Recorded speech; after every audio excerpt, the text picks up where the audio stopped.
Merhaba arkadaşlar, kanalıma hoş geldiniz. Bugün sizler gördüğünüz Noel civcivlerini yapacağız. Böyle Noel şapkalı civcivler öreceğiz. Tamamen dikişsiz arkadaşlar. Hiç dikiş yok. Şöyle gösterelim. Tüm bir şekilde örülüyor. Detaylarıyla birlikte paylaşacağım. Malzemelerimize gelirsek kırmızı, beyaz ve sarı kadife ipe ihtiyacımız var. Çok az miktarda da turuncu kadife ipe ihtiyacımız olacak. Tabi istediğiniz renklerde, hani civciv değil ayıcık olarak kahverengi görebilirsiniz. Veya tavşan olması için beyaz örebilirsiniz. Şuradan tavşan kulakları yapabilirsiniz. Artık tamamen sizin hayal gücünüze kalacak bundan sonrası. Ben hepsini de hemen hemen örmüş olacağım. Beni Instagram'dan takip ederseniz oradan yeni modellerimi görürsünüz. Kırmızı kısımdan başlayacağız. Şu beyaz kısmı en son yapıyoruz arkadaşlar. Kırmızı kısımdan başlıyoruz. Tüm bir şekilde çıkıyoruz. Gözlerimiz 10 numara. Tığım 4 milim. Makas, iğne 10 numara. Dediğim gibi kilitli göze ihtiyacımız olacak. Bir miktarda içini doldurmak için elyaf'a ihtiyacımız olacak.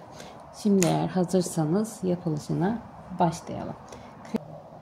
İlk zinciri çekiyorum. Bunu saymıyorum. Arkasından 1-2 zincir çekiyorum. Şu birinci zincirin içerisine 4 tane sık iğne yapıyorum. 2 3 4. Bu aşamada isterseniz, sıranız belli olmasını isterseniz şöyle bir ip koyabilirsiniz. Sıra başınız belli olması için. Şimdi ilk yaptığım zincirin sık iğnenin içerisine batıyorum. Bir sık iğne yapıyorum. Yandakine batıyorum. Çift olarak. Bir tek yaptım. Bir çift yaptım. Tekrar yandakine batıyorum. Tek. Onun yanındakine batıyorum. Çift. 6 tane sık iğnemiz oldu. 2 tane arttırdığımız için. Şimdi tekrar ilk sık iğneye batıyorum. Onun yanındakine batıyorum. 2.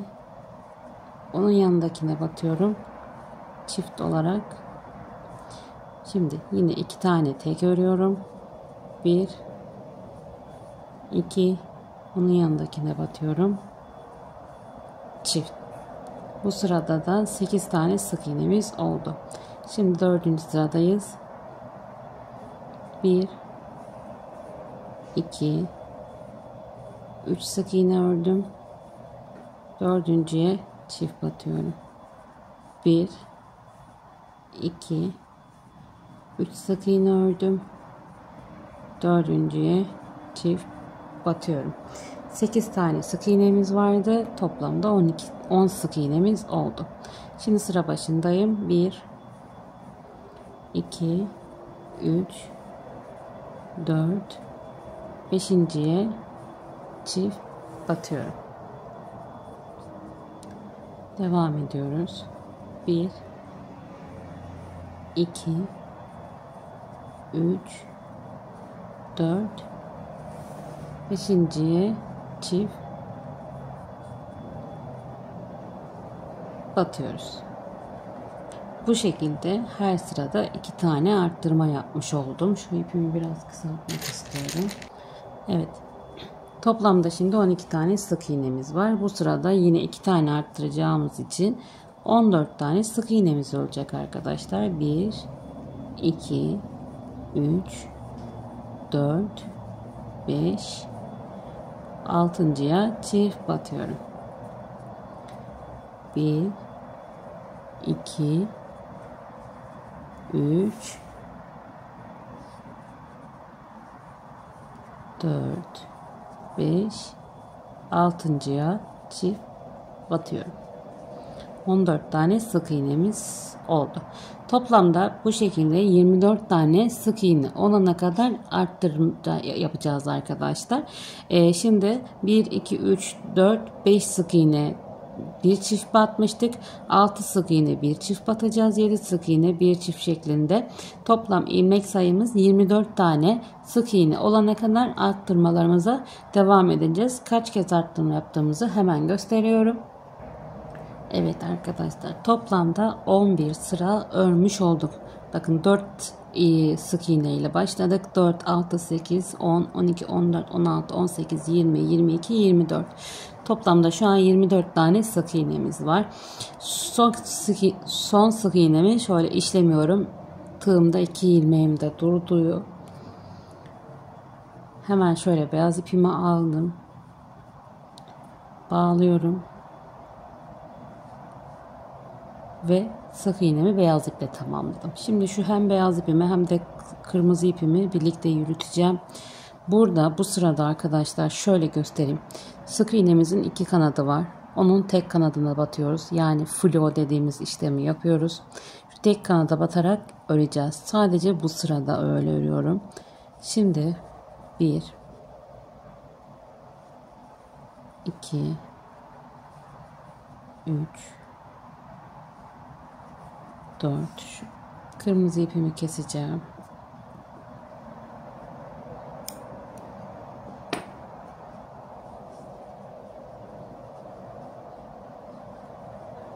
5 6 7 çift battım. 1 2 3 4 5 6 7 8 9 çift battım. 1 2 3 4 5 6 7 8 9 1 2. Şimdi bu sırada şu kısa iplerimi hemen aldım. Bir sırada düz beyaz örüyoruz. 27 tane sık iğnemiz oldu. Bu 27 tane sık iğnemizi arttırma eksiltme yapmadan bir sıra örüyoruz.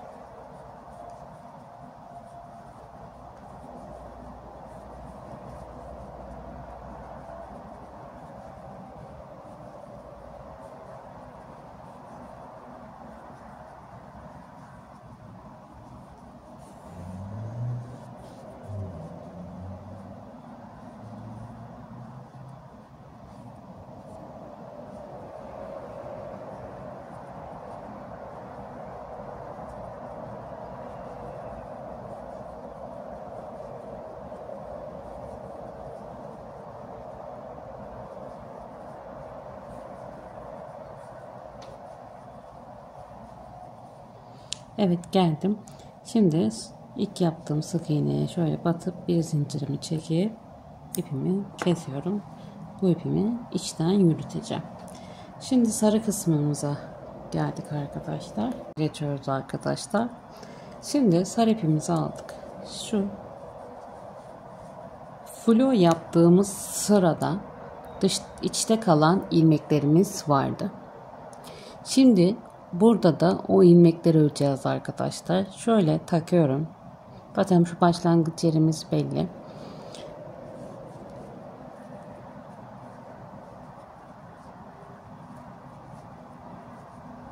Bir zincir çektim. Aynı yere bir tane sık iğnemi yapıyorum. Toplamda 24 tane sık iğnemi örüyorum.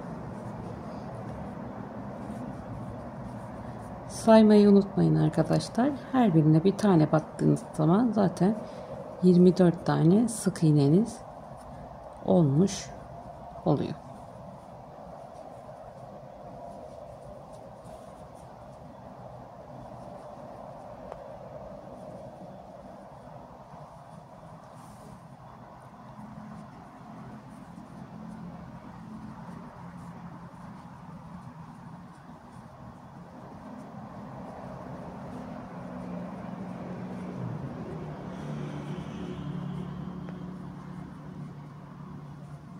Şimdi bu kısımda arkadaşlar şu son sık iğneme battım. Batınca hemen şöyle ya ilk yaptığım sık iğnenin de olduğu yere batıyorum. Şöyle üçünü birden işliyorum ki bu arada hiç açıklığımız olmasın. Yine ilmek belirleyicimizi ekliyorum. İlk yaptığım sık iğnenin tepesine batıyorum. Tekrar 24 tane sık iğne örüyorum. Şimdi sarı kısmına olan birinci sıramızı ördük, 24 sık iğnemizi. İkinci ve üçüncü sırayı da yine 24 tane sık iğne örüyoruz. Arttırma eksiltme yapmadan 24 tane sık iğnemizi örüp gelelim.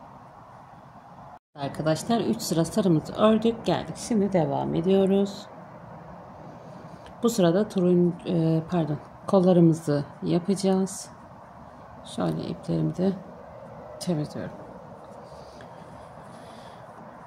Şimdi toplam 6 tane sık iğne örüyorum. 2 3 4 5 ve 6. 7.'ye popcorn yapacağız. Şöyle tığıma ipimi doluyorum, battım, bir kere eşledim, 2 tane var, doladım, bir kere eşledim, doladım, bir kere eşledim, 3 oldu ve 4. Hepsini birden işliyorum, sabitliyorum, yandaki sık iğneye batıyorum. 1 2 3 4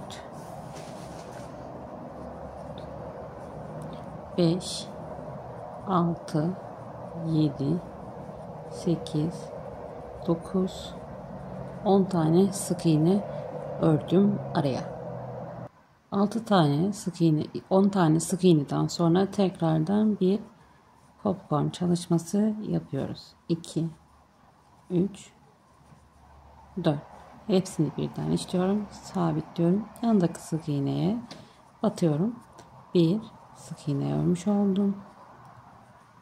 2 3 4 5 ve 6. Şimdi yeni sıramıza başlıyoruz arkadaşlar. Bu sırada hiçbir arttırma eksiltme yapmadan 24 tane sık iğnemizi örüyoruz. Her birinin tepesine şu şekilde bir kere batıyoruz.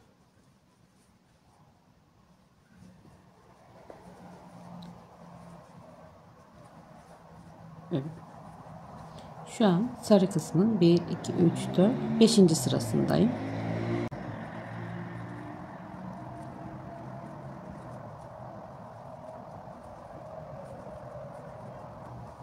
Evet, geldim, şimdi sıra başındayız. Tekrardan burada ayak çalışması yapacağız. Şimdi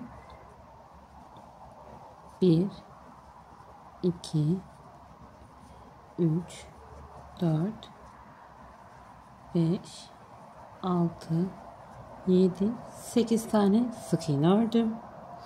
Turuncu ipimizi alıyorum.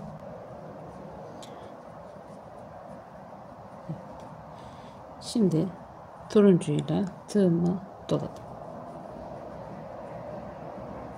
Sık iğnemi bitirdim.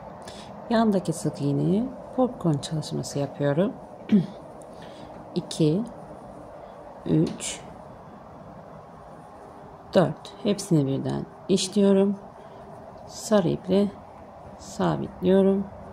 Yandaki sık iğneye 1 2 3 4 5 6. Tekrar turuncu ipi alıyorum. Tekrar bir tane daha popcorn çalışması yapıyorum.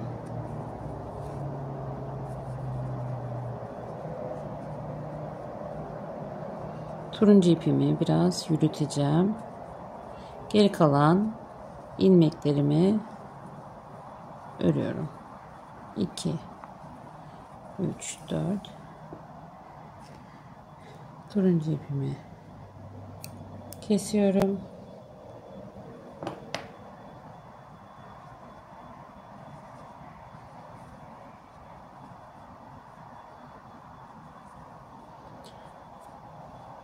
Geri kalan 8 tane sık iğnemi örüp sıramı tamamladım. Şimdi ipimi bu tarafa attım ve burada şimdi gözlerimizi takalım arkadaşlar. Şöyle göstereyim. Bakın 1 2 3 4. 3 ile 4'ün arasına takıyoruz. 1 2 3 4. Şuraya taktım.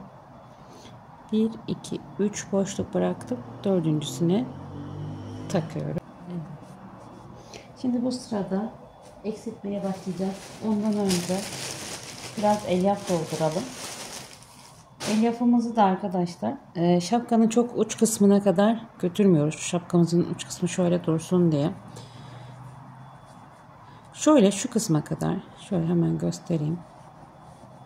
Daha sonra doldurmaya devam edeceğim. Bakın şu kısmı biraz boş bıraktım. Şimdi daha sonra doldurmaya devam edeceğiz. Sizler zorlanıyorsanız eğer bu sırada da iyice doldurabilirsiniz. Eksilttikten sonra zorlanıyorsanız eğer. Şimdi başlayalım.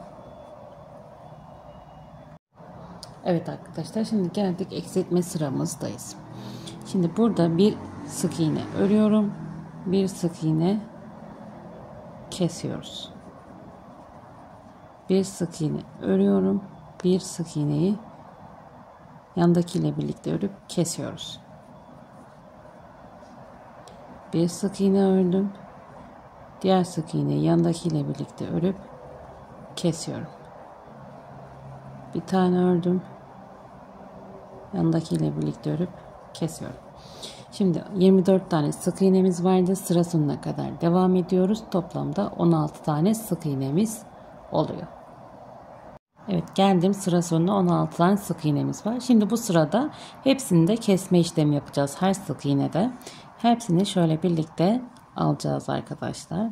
Toplamda 8 tane sık iğnemiz olacak. 8 tane sık iğnemizde de zaten iğneyle toplayacağız. Yani burası bizim son sıramız.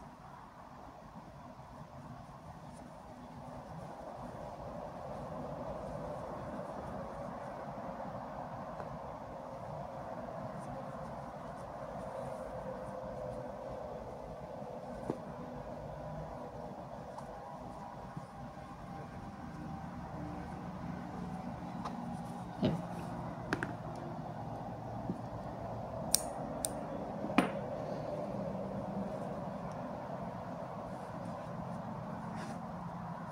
Şöyle dediğim gibi bakın, burası boşluktu. Şimdi şu alt kısma çok az elyaf koyuyorum.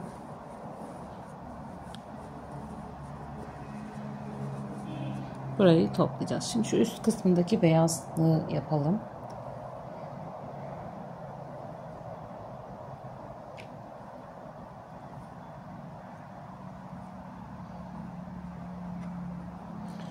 Şöyle ipimin şu kısmını hafif uzun bırakıyorum. Sabitledim. 1, 2, 3 tane zincir çekiyorum. Tığıma ipimi doladım. İlk çektiğim zincirin içerisine batıyorum. Bir kere işliyorum. Tekrar doladım. Battım. Bir kere işledim. Tekrar doladım. Battım. Bu şekilde 4-5 kere yapıyoruz arkadaşlar. Daha sonra hepsini birden örüp bir tane sabitliyorum. İpimi yine birazcık uzun bırakıyorum. Şimdi şu tepe kısmında şu bıraktığımız iplerden birini tepe kısmından alıyorum. Diğerini de hemen yandan bir boşluktan, aynı boşluğa olmasın arkadaşlar. Önemli olan o. Şöyle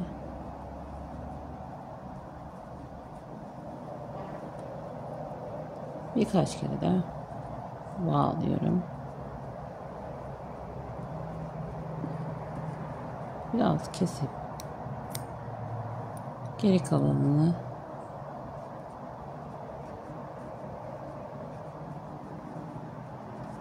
içeriye sabitliyorum.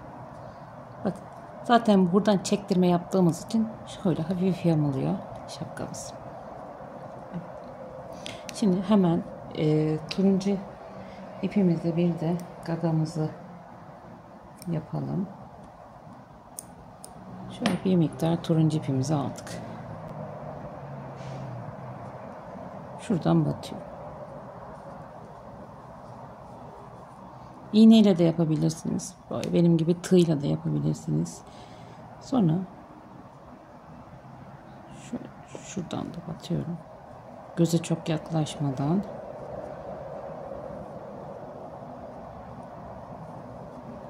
Evet.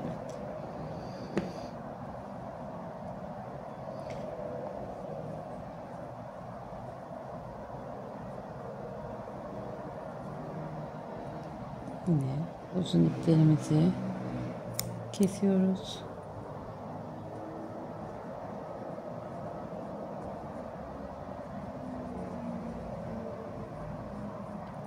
Hemen şu ipimizi de toparlayalım.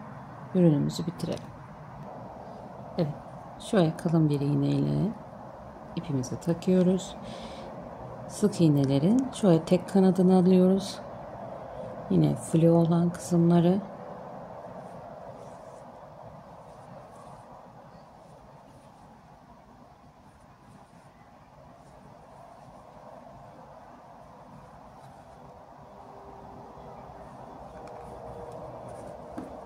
ve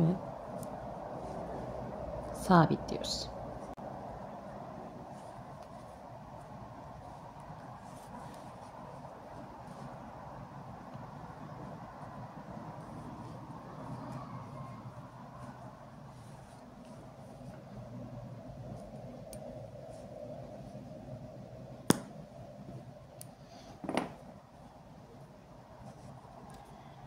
Evet. Bakın bu şekilde civcivlerimiz hazır. Çok güzel hediyelikler olabilir arkadaşlar. İlla ki kırmızı olmasına gerek yok. Başka renklerde de şapkalar yapabilirsiniz. Şapkalarını süsleyebilirsiniz. Bundan sonrası tamamen size ait. Ben hemen bir tane daha yaptığım modeli göstereceğim. O da yine yeni yılla ilgili şöyle bir geyik modeli arkadaşlar. İpim sadece farklı. Aslında şapkayı örme şeklim aynı. Tarifini detaylı olarak da çekerim eğer isterseniz. Bu videomuzda buraya kadardı. Sonuna kadar izlediğiniz için, beni dinlediğiniz için teşekkür ederim. Yepyeni modellerde görüşmek üzere. Lütfen bana yorum kısmından hangi modelleri çekmemi istiyorsanız onları yazın. Elimden geldiği kadar sizlere detaylı videolarını çekmeye çalışırım. Kanalıma hala abone değilseniz abone olursanız çok sevinirim. Tekrar söylüyorum, sizlerin yorumları, aboneleri, beğenileri bizler için yeni videolara teşvik oluyor. Tekrar beni buraya kadar dinlediğiniz için teşekkür ederim. Bir sonraki videoda görüşmek üzere. Hoşça kalın. Kendinize iyi bakın.